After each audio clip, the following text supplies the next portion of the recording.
The Indianapolis Colts are inching closer to finding their next head coach as some of their 7 finalists are being revealed. We'll tell you all about them today on Locked On Colts. Let's get to it. You are Locked On Colts, your daily Indianapolis Colts podcast. Part of the Locked On Podcast Network, your team every day.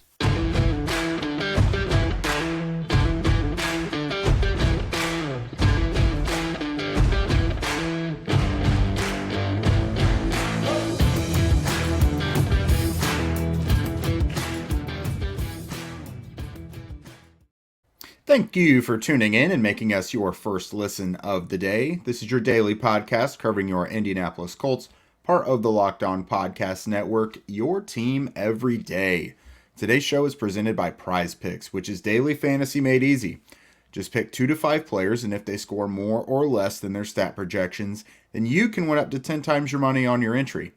First-time users can receive a 100% instant deposit match up to $100 with our promo code Locked On. That's prizepicks.com, promo code Locked On. I'm Jake Arthur, solo today. You know my co-host Zach Hicks and me from horseshoehuddle.com, of course.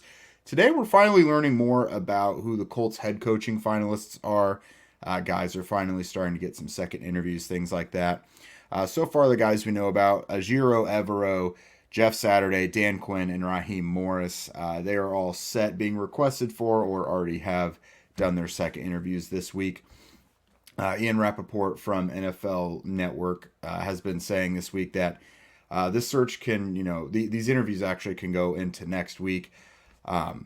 Basically, so right now, it's been reported that there's 7 finalists, which in itself is a lot because there are 13 guys that they wanted to interview was big enough already. So to have 7 finalists is basically more than a lot of teams even interview altogether. So this Colts head coaching search is big and thorough, to put it lightly.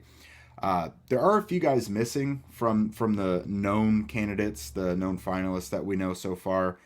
D'Amico Ryans is someone they apparently still want to interview. He, of course, canceled last Sunday's interview because he wanted to focus on the matchup with the Cowboys. Now, with him, I don't think the Colts are going to be able to interview him until the 49ers season is done at this point now, based on the rules. Stephen Holder, who we had on the show recently, I believe he tweeted out something along those lines. The rest of the guys that the Colts have already interviewed, they can bring them back for other interviews after their next game, I believe. It's all really complicated rules when it comes to interviewing coaches that are actively in the playoffs. But guys that we're curious about that have not been listed as finalists yet, but definitely would make a lot of sense.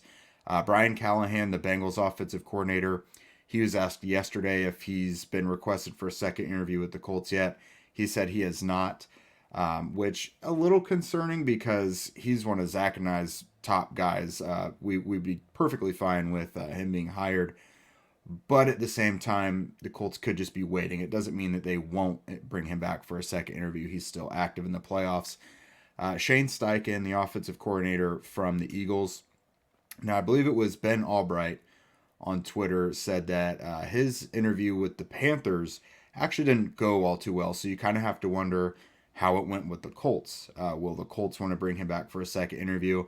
If he didn't really interview well with one team, will the Colts want to bring him back? Mike Kafka, the Giants offensive coordinator, I believe he's also a finalist with the Texans, so that's something worth monitoring. And so Jeff Saturday also, we kind of discussed that. We'll get to that here in a second because this one is kind of taking on a life of its own. So the first one one of the first guys we learned about, Broncos defensive coordinator Ejiro Evero. So he's a riser. He's honestly one of the biggest unknowns because he hasn't really been in one place for an extended period of time. He's mostly spent his coaching career in the NFL. He was with the Buccaneers from 2007 to 2009 as a defensive quality control coach, with the 49ers from 2011 to 15, bouncing around a little bit. Quality control, offensive assistant, and defensive assistant. So he's kind of had time on both sides of it there, kind of a little bit of a diverse background. He was with the Packers in 2016 as a defensive quality control coach. With the Rams, he started to work his way up as well, 2017 to 21. He was the safeties coach. and then upgraded to the whole secondary coach and then the passing game coordinator, which is kind of a big deal, really. And then his 1 full year as a defensive coordinator last year with the Broncos. Great defense. When we've discussed him previously, the Broncos are kind of reminiscent of the Colts. A lot of expectations coming in. The offense totally failed while the defense was really good most of the year. But eventually they kind of tailed off. They just couldn't carry the whole team anymore. So that's an interesting one. I don't think either Zachary had Evero on our list of 5 guys that we thought the Colts would bring in, just because honestly the lack of experience, I think, as an extended period of time as a coordinator. Not that a lot of these guys have it, but Evero just kind of was down the board. But again, a guy we're both intrigued by. He seems to be a smart guy. Like I said, he's a riser. He goes places and just kind of moves up the board. Haven't heard a negative thing about him during this whole coaching cycle from any team. I think he is a finalist in Houston as well. So the man of the hour that is just really, it's hitting a fever pitch right now is Jeff Saturday. So to start out with, it's being reported by some national media guys that Jeff Saturday is still Jim Irsay's top choice. He's potentially the front runner in this whole race, which I find it hard to believe. If Chris Ballard is running this thing, it does not make sense for Jeff Saturday to be the front runner. There's a petition that any of us who cover the Colts have probably seen it by now. I keep getting tagged in it on Twitter. As of the last time I looked at it this morning, shortly before hopping on here with you guys, it nearly had its 1,500 targeted signatures on this petition to Jim Irsay to not bring back Jeff Saturday as the head coach. So that's pretty damning. I will say at this point, with the fan reaction to the possibility of Saturday being retained as the full-time head coach, I just don't think you could do it. It's gonna get really ugly. I think there's a lot more opposition to it than there is people willing to embrace it. And I don't think anyone feels good about that, because everyone, loved Jeff Saturday as, this Pro Bowl center, a building block on their team that they just loved during the Colts glory days of the 90s and 2000s. And now a lot of people are kind of being forced to despise the likelihood of him staying with the team. And again, it's nothing that anyone wants to do. But it's just a real interesting, ugly situation. And with the public outcry right now, I do not think that Jim Irsay can legitimately do this. Like, you're gonna risk losing so many fans. It's now to play devil's advocate, and I've said this a little bit on the show before. Saturday, the team got worse when he took over in those 8 games. They had like a negative 87 point differential, had the 2 historic collapses. But, he did walk into a tough situation. The team was already really bad. Let's just say he gets the job. He does get to put together his own staff, and, he'll get to start doing things his own way. We don't really know what that looks like. It could be super bad. Again, it could go terribly awry and then set the team back at least another few years, which it seems like that could be a real possibility. I think the risks far outweigh the rewards on that one. So if I was Jim Irsay, I would steer clear. I don't even know if he's going to be among Chris Ballard's final candidates that he presents to Irsay, but Irsay probably will want to still dig into it. He ultimately makes the final decision, which it's kind of a tough pill to swallow for Colts fans. With that, the Colts season is dead and gone, but you guys can bet on football guilt-free now. I don't know about you guys, but when it comes to fantasy, betting, stuff like that, when your team is out of it, it makes it that much more comfortable and, again, guilt-free to bet. And to do that, we suggest FanDuel. We are really excited about our new sports betting partner on Locked On, because they're the #1 sports book in America, FanDuel. And if you're new to them, then that's even better, because they have so many great features that make betting on sports fun and easy. New customers, you guys can join today and get started with $150 in free bets, guaranteed. That's when you place your first $5 bet. Just sign up at FanDuel.com/lockedon. FanDuel has all your favorite bets, from money lines, point spreads, and player props. Plus, you can even combine your bets for a chance at a bigger payout with a same game parlay. This is all on an app that's safe, secure, and super easy to use. I've done it a bunch over the last several years. So football fans, don't miss out. Place your first $5 bet and get $150 in free bets, win or lose, at FanDuel.com/lockedon. Make every moment more with FanDuel, official sportsbook partner of the NFL. All right, so we'll move on to a couple other finalists that we know about, not quite as polarizing. We'll start with Dan Quinn, though, because while I did just say not quite as polarizing, I have seen, other than Saturday, this is probably the guy that's gotten the most opposition, at least, in my mentions on social media and things like that. I think people get scared off by the 28-3 collapse in the Super Bowl when he was with the Falcons. As much as he's the head coach, that ultimately falls on him.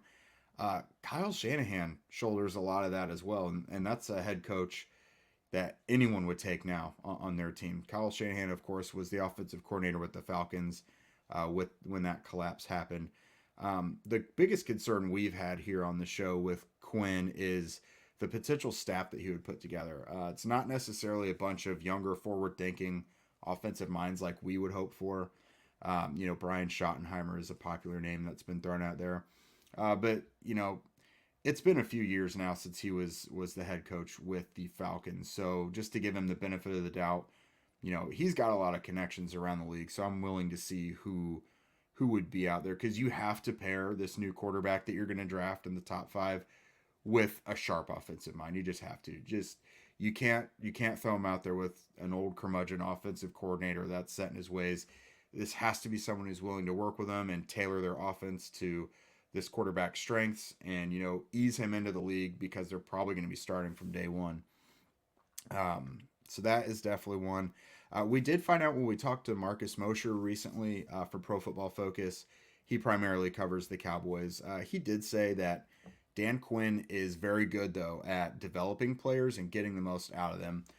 We saw, under his tutelage as defensive coordinator with the Dallas Cowboys, Micah Parsons has been unbelievable. Dan Quinn, that was, his stand on the table for him guy. Malik Hooker's gone to the Cowboys and looked really good. I think Neville Gallimore is a really good player. Trevon Diggs went from a guy who just consistently got burned to a guy who gets burned but gets a lot of interceptions as well. Jaron Kearse has become a very serviceable defensive back there as well. So Quinn is intriguing. It wouldn't be a bad hire, but it's just not the sexiest one. And then Raheem Morris, who, honestly, if you ask people around the league who don't seem to be already aligned with Jeff Saturday, Raheem Morris might legitimately be the front runner for this whole thing. He's the only guy who we've heard interviews have gone really well. They want to bring him back for a second one, of course. Ben Albright, who I mentioned earlier, he was asked, who do you think it comes down to for the Colts? Who do you think gets this job? And I saw at least 2 or 3 tweets that he said that he thinks it's going to be Raheem Morris. We, of course, dove into Raheem Morris with Stephen Holder recently, so if you haven't checked that episode, go look at that now. But I think he's the best candidate, personally. There's other guys who have a lot of promise. Shane Steichen, Brian Callahan, we're big fans of. But Morris has been a head coach before at the age of 32, like 10, 15 years ago. And it didn't totally go well there in Tampa, but from everything we've heard, he's a totally different coach now. Really, no one has a gauge on communicating with players like he does, so that is terrific to hear. He knows how to delegate, and he's got a very extensive network of coaches he could pull from to bring in as coordinators and just fill out his staff. So when it comes to experience, attitude, and how he interacts with players and the staff he could put together, Morris is a very, very intriguing option, and honestly, that might be best case scenario for them, because the Colts do still have talent. They don't have to completely hit the reset button. They do have really talented players here that they could pick up and win again, because this team is not far removed from being really good. Something awful has happened there to where they suddenly have no competitive confidence, like Chris Ballard said at his end of season press conference. But a lot of the same guys are here who were that team no one wanted to face, in the second half of 2021. A lot of these guys made the playoffs in 2020 when Phillip Rivers was at quarterback, and they really should have beat the Bills in that first playoff game. There's a lot of the same guys here. This team still has a lot of talent. So if you want to pick up and try and build on that, Raheem Morris might be your guy. And yeah, it's interesting out there. We're just gonna have to hang on and see how this all unfolds. Ultimately, if Irsay does choose Saturday, then it could be one of the biggest risks that he's ever taken in his time owning the Colts. But for the rest of us, we could take some lower impact risks with our pals over at PrizePicks. Just pick 2 to 6 players now, and if they score more or less than their stat projections, then you guys can win up to 25 times your money now on any entry. They up the stakes on you guys. PrizePicks offers projections on any sport that you can watch, and entries can be made in 60 seconds or less. It is that easy. Withdrawals are safe and fast as well, and PrizePicks is currently operational in over 30 states and Canada. Download the PrizePicks app or go to prizepicks.com to sign up and play daily fantasy sports.